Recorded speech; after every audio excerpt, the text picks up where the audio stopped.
একবার দেবী পার্বতীর সখী জয়া ও বিজয়া তাঁর কাছে প্রার্থনা করলেন যে তাঁদেরকে সকল তীর্থ দর্শন ও তীর্থ স্নান করাতে। দেবী তখন তাদের অভিলাষ পূর্তির আশ্বাস প্রদান করেন এবং তাদেরকে গঙ্গা তটে নিয়ে যান ও সেখানে গঙ্গা দর্শন করিয়ে গৃহে ফিরিয়ে আনেন। তখন ওই সখীদ্বয় অতি অবাক হয়ে জিজ্ঞাসা করেন যে দেবী তাঁদের একটিমাত্র তীর্থ দর্শন করালেন কেন? দেবী পার্বতী তখন উত্তরে বলেন যে গঙ্গাই হল সর্বতীর্থ জননী ও সর্বধর্মের প্রসবিত্রী। তখন জয়া বিজয়া গঙ্গা স্তুতি করেন ও অবশেষে দেবী গঙ্গা চতুর্ভুজা মকর বাহিনী রূপে আবির্ভূত হন।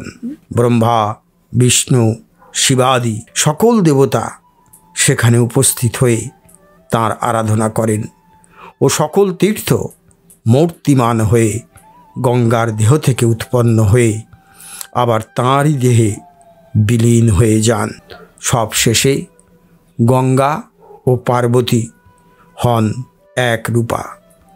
জয়া বিজয়া উপলব্ধি করেন যে গঙ্গা ও দুর্গা স্বরূপত এক ও অভিন্ন।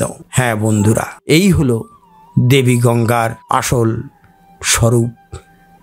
যেই দেবী দুর্গা সেই দেবী গঙ্গা। কি আশ্চর্য লাগছে না? কিন্তু শাস্ত্র পুরাণ তো সে কথাই বলে। আশা করি আজকের আলোচনা আপনাদের খুবই ভালো লেগেছে।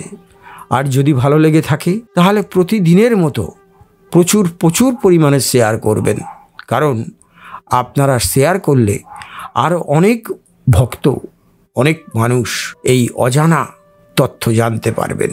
আরেকটি অনুরোধ রইল, যারা এখনও আমাদের এই চ্যানেলটি সাবস্ক্রাইব করেননি বা করে উঠতে পারেননি, তারা অবশ্যই আমাদের এই চ্যানেলটি সাবস্ক্রাইব করে আমাদের পাশে থাকবেন। সকলে খুব ভালো থাকুন, আনন্দে থাকুন। আজকের মতো বিদায় নিচ্ছি।